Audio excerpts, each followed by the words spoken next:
ഈ ഷുഗറും പ്രഷറും തൈറോയിഡും ഹാർട്ട് അറ്റാക്കും കൊളസ്ട്രോളും എല്ലാം മുമ്പത്തേക്കാളൊക്കെ വളരെ കൂടുതലായി. കേരളത്തിൽ ഇങ്ങനെ പടർന്നു വന്നിരിക്കുന്നതിന്റെ പ്രധാന കാരണം എന്താണെന്ന് നിങ്ങൾക്കറിയോ? ഇങ്ങനെയുള്ള ഈ 90% രോഗങ്ങളുടെയും തുടക്കം വയറ് സംബന്ധമായ പ്രശ്നങ്ങളിൽ നിന്നാണ്. സ്മി Sabira, welcome to day 6 of 30 days gastric series. വർഷങ്ങളായിട്ട് ഇതിനെല്ലാം മരുന്ന് കുടിക്കുന്ന ആളുകൾക്കൊക്കെ അറിയാവുന്ന കാര്യമാണ്. ഇതെല്ലാം തെറ്റായ ജീവിതശൈലി കൊണ്ടുണ്ടാകുന്ന രോഗങ്ങളാണ്. ഈ തെറ്റായ ജീവിതശൈലിയിൽ മാറ്റം വരുത്താതെ കുറെ പഞ്ചസാര ഇല്ലാതെ ചായ കുടിച്ചാലോ കുറെ ഗുളികയും മരുന്നും കഴിച്ചാലൊന്നും അസുഖം മാറില്ലെന്നും ഇവർക്കൊക്കെ അറിയാം. ഒരു നേരം ഭക്ഷണം കഴിച്ചില്ലെങ്കിൽ എന്തോ സംഭവിക്കും എന്ന് പേടിച്ചിട്ടാണ് പലരും ഇന്ന് ഭക്ഷണം കഴിക്കുന്നത്.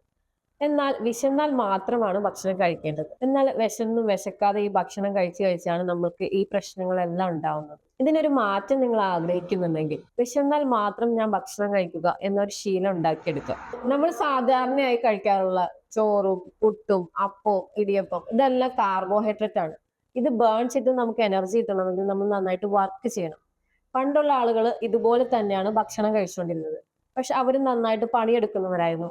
പണ്ടുള്ള ആളുകൾ കഴിച്ചതുപോലെയാണ് നമ്മൾ ഭക്ഷണം കഴിക്കുന്നത്. പക്ഷെ അതുപോലെ മേലനങ്ങിയുള്ള പണികളൊന്നും നമുക്കില്ല.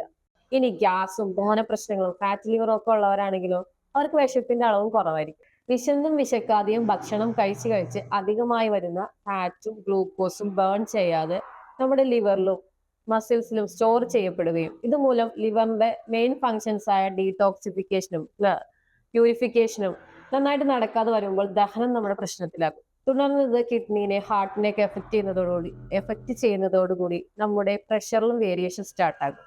അങ്ങനെ നമ്മുടെ ബോഡിയുടെ നാച്ചുറൽ ആയിട്ടുള്ള ഇമ്മ്യൂണിറ്റി നഷ്ടപ്പെടുന്നതോടുകൂടി നമ്മുടെ ശരീരത്തിൽ പലതരത്തിലുള്ള ഹോർമോണിക് ഇംബാലൻസുകൾ ഉണ്ടാവുന്നു. അത്തരത്തിൽ മേജർ ആയിട്ടുള്ള ഒരു ഹോർമോണിക് ഇംബാലൻസ് ആണ് ഡയബറ്റിക് എന്ന് പറഞ്ഞാൽ ഇൻസുലിൻ എന്ന ഹോർമോൺ പാൻക്രിയാസ് എന്ന ഗ്ലാൻഡ് പ്രൊഡ്യൂസ് ചെയ്യാതിരിക്കുകയോ അല്ലെങ്കിൽ പ്രൊഡ്യൂസ് ചെയ്യുന്ന ഇൻസുലിൻ സെൽസിന് സ്വീകരിക്കാൻ പറ്റാതെ വരികയോ ചെയ്യുമ്പോൾ ഉണ്ടാകുന്ന അവസ്ഥയാണ്. ഓവറായിട്ടുള്ള ഫുഡും എക്സർസൈസ് ഇല്ലായ്മയുമാണ് ഇതിനുള്ള ഒരു പ്രധാന കാരണം. ഇങ്ങനെയുള്ള പ്രശ്നങ്ങൾ മാറുന്നതിന് വേണ്ടി നമ്മൾ ആദ്യം ചെയ്യേണ്ടത് വിശന്നാൽ മാത്രം ഭക്ഷണം കഴിക്കുക. വിശക്കുമ്പോൾ ഒരു നേരം ഭക്ഷണം ഒഴിവാക്കി വെള്ളം കുടിച്ചിട്ട് വയറിന് റെസ്റ്റ് കൊടുക്കുക. ഇങ്ങനെ വയറിന് റെസ്റ്റ് കിട്ടുമ്പോൾ ബോഡിയുടെ ക്ലെൻസിങ് നന്നായിട്ട് നടക്കുകയും ഈ ഹോർമോണിക് ഇംബാലൻസുകളൊക്കെ ബാലൻസ് ആവുകയും ചെയ്യും. നമ്മുടെ പാൻക്രിയാസ് ഗ്ലാൻഡ് ആക്റ്റീവ് ആവുന്നതും ഇൻസുലിൻ ഡെഫിഷ്യൻസി പരിഹരിച്ചു തുടങ്ങുന്നതും എല്ലാം നമുക്ക് അനുഭവിക്കാൻ കഴിയും. ഇനി മുതൽ ജീവിതശൈലി രോഗങ്ങളെ നമുക്ക് ശരിയായ ജീവിതശൈലിയിലൂടെ പരിഹരിക്കാം. അപ്പൊ ഇത്തരത്തിലുള്ള ലൈഫ് സ്റ്റൈൽ ഡിസീസ് ആയ sugar, pressure, thyroid, fat liver, ഷുഗറിൽ തന്നെ ഷുഗർ റെറ്റിനോപ്പതി, നെഫ്രോപ്പതി, ന്യൂറോപ്പതി ഇത് സംബന്ധിച്ചുള്ള എല്ലാ തരത്തിലുള്ള പ്രശ്നങ്ങൾക്കും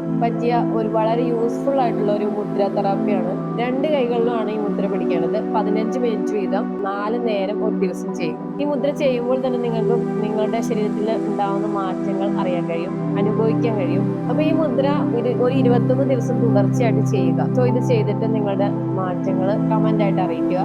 ഇത്തരത്തിൽ പ്രശ്നങ്ങൾ അനുഭവിക്കുന്നവരിലേക്ക് ഈ വീഡിയോ ഷെയർ ചെയ്ത് കൊടുക്കും.